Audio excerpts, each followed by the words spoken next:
Bonsoir et bienvenue dans votre émission Planète Locale. On vous emmène à Sifour ce soir pour parler de la protection de la lagune du Brusque avec nos invités. Vincent Bellingard, bonsoir. Bonsoir. Merci d'être avec nous Vincent. Vous êtes le président de l'association Lay Bruscadou qui existe depuis le 1er avril 2024. C'est ça. Également sur ce plateau, Jérôme Lamarre, bonsoir. Bonsoir. Vous êtes le gérant du Brusquin Paddle et vous Oui. êtes vous aussi un commerçant engagé pour Tout à cette fait. protection. Votre objectif, c'est de remettre au cœur des préoccupations, c'est la protection de cette fameuse lagune du Brusque qui fait 800 à 900 mètres, c'est ça de long En Vincent, diagonale, oui, c'est ça à peu près. Ouais. qui traverse Petit Gaou, Grand Gaou à Sifour, au Brusque, et jusqu'à l'île des Ambiers. C'est ça, en fait, c'est alors on appelle ça une lagune, mais c'est un abus de langage. En fait, c'est un lagon. Donc, c'est une pièce d'eau qui est très peu profonde, bloquée entre le continent et un chapelet d'îles, le Grand Gaou, les îles des Ambiers. Et au nord, elle est fermée par un récif barrière. Alors justement, c'est un site unique au monde. Pour quelle raison?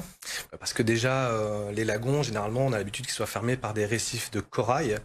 Mais nous, il est fermé par un récif de Posidonie. Alors la Posidonie, c'est une herbe marine qui est maintenant assez connue. Hein. Oui.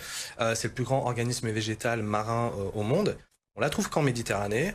Et donc, si on a un lagon fermé par un récif de Posidonie unique en Méditerranée, ça veut dire qu'il est unique au monde. Et donc, chez nous, il est en principauté le Brusque. Vous parlez d'une principauté du Brusque. Ce site, il est donc unique au monde. C'est un lagon qui a été tout de même détérioré au fil des années. Par quelle construction, par quelle modification des courants?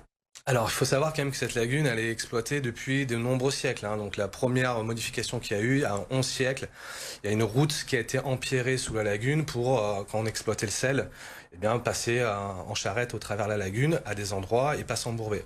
Donc, l'homme a toujours un petit peu modifié cette lagune. Et après, il y a plein d'autres raisons. Il peut y avoir l'ensablement qui s'est réalisé dans la lagune à cause de modifications d'une construction d'une base nautique. Ouais. On a fermé des entrées d'eau, notamment entre les Ambiers ou avec le Grand Gaou. Donc en fait, il y a Corniche. La corniche qui a été construite avec les gravats de Toulon, après que Toulon était détruit par les Allemands. On ne savait pas quoi en faire. Donc Tout ça, ça a détérioré la fameuse lagune? En fait, détérioré, il faut dire que ce sont des agressions. Des agressions contre un milieu qui est quand même assez fragile, sensible.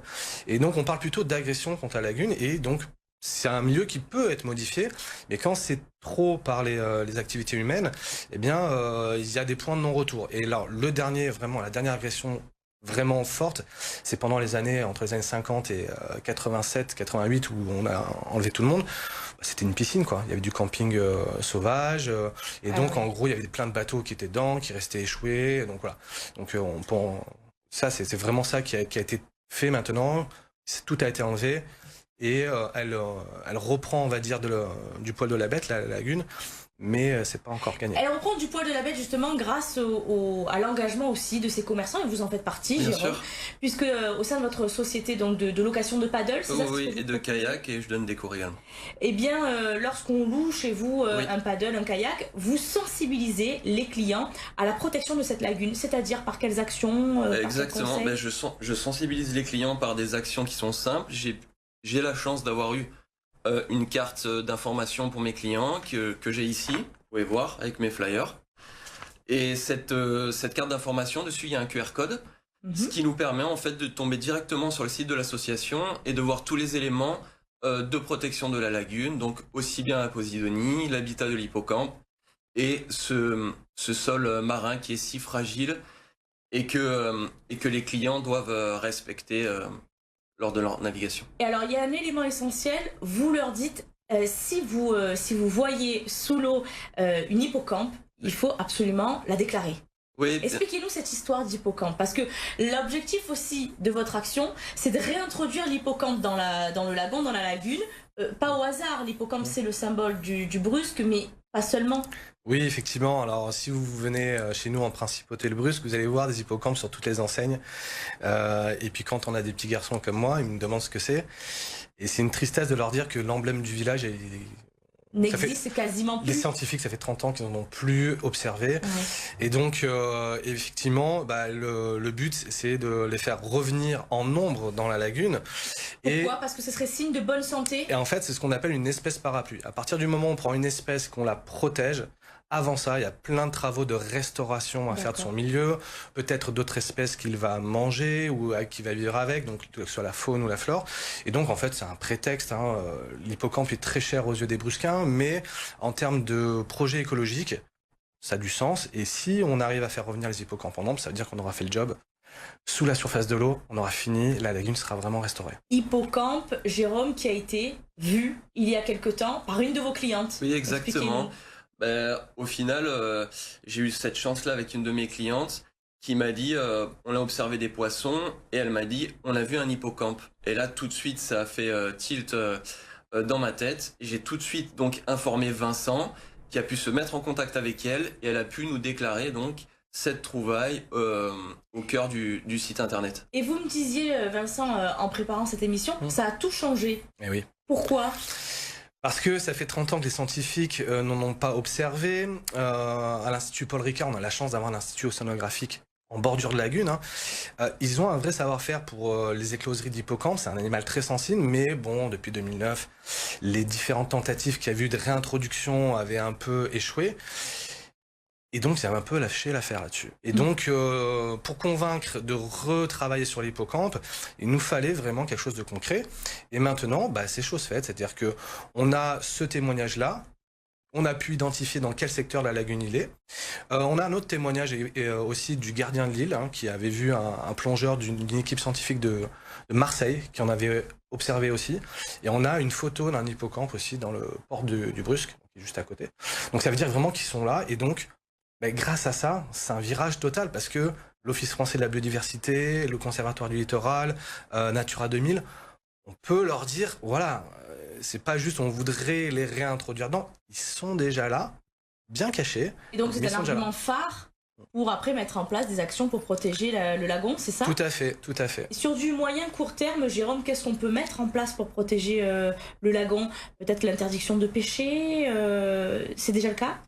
Non, on n'a pas l'interdiction de pêcher, mais par contre, je pense que déjà c'est un premier pas nécessaire de sensibiliser par des petites actions comme la carte qu'on a ici, avec les informations du QR code, et dialoguer avec les personnes.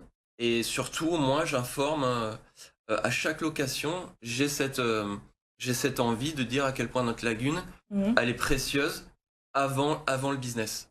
Ça vous tient à cœur personnellement également, Jérôme, parce que vous êtes un enfant du Brusque, oui, et que vous avez été sensibilisé à cette cause-là depuis votre plus tendre enfance. Oui, depuis mon école primaire, j'ai eu cette chance d'avoir un instituteur incroyable, Marc Chauveau, à l'école Marcel Dodero, qui nous a fait découvrir donc la lagune. On a eu des journées de sensibilisation, de nettoyage du littoral.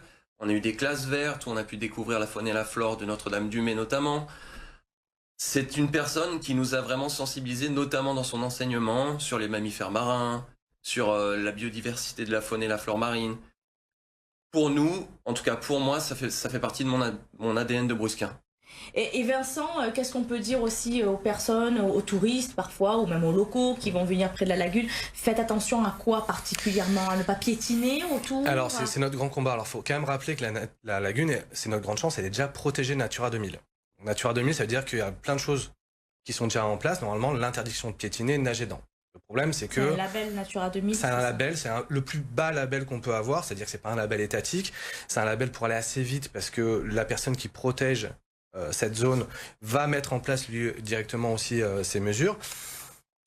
La mairie a fait ça, c'est elle qui a fait la démarche. Donc merci à la mairie d'avoir protégé la zone en Natura 2000. Très récemment, elle a embauché des gardes nature bénévoles, mais simplement que le travail pour éviter le piétinement, il y a encore beaucoup de travail en amont de information, et c'est pour ça qu'on a créé cette blague Principauté le Brusque, et pas du Brusque, mais le Brusque pour que sur Internet, le référencement SEO tombe sur nous, et en rigolant sur le site, on va tomber sur les choses, ne pas marcher dans la lagune, parce que il y a de la cymodocée, donc les herbes, si on les écrase, ça écrase les racines, elles peuvent pas repousser, elles peuvent pas faire la photosynthèse. Dans la cymodocée, il y a les œufs de certains poissons. Si un hippocampe, il n'a pas le temps de partir parce qu'il nage pas assez vite. Et on se rend compte que la plupart des touristes ne le savent pas. Donc nous, on a ces petites cartes que vous avez vues là, que j'ai créées et qui permettent aux touristes très rapidement, sans trop les embêter, de leur dire allez-y tranquillement, vous regardez avec le QR code pourquoi c'est interdit, parce que faut l'expliquer aussi. Voilà, c'est déjà une et première puis, explication, une sensibilisation. Ce que vous appelez la principauté le brusque, on ne sait jamais. Peut-être que. En tout cas, il y a pour finir cette émission, on clôture avec une décoration, puisque toutes les personnes qui vous aident à diffuser ce message de protection, vous les décorez, c'est ça? C'est ça. Vous leur remettez quoi? On leur remet l'insigne de la Cimo dorée, hein, pas la Cimo dossée, mais la Cimo dorée. Et donc on vous le remet. Merci. Au nom Merci, des pouvoirs qui me sont. Au nom des pouvoirs qui me sont conférés par le prince de la principauté le Brusque. Le prince, c'est l'hippocampe, c'est pour lui qu'on fait tout ça, c'est pour lui qu'on est loyal. Et donc vous êtes maintenant chevalière. Merci beaucoup pour cette décoration, merci d'avoir participé à cette émission, merci à vous de l'avoir suivi. On se retrouve très vite sur BFM Toulon-Var.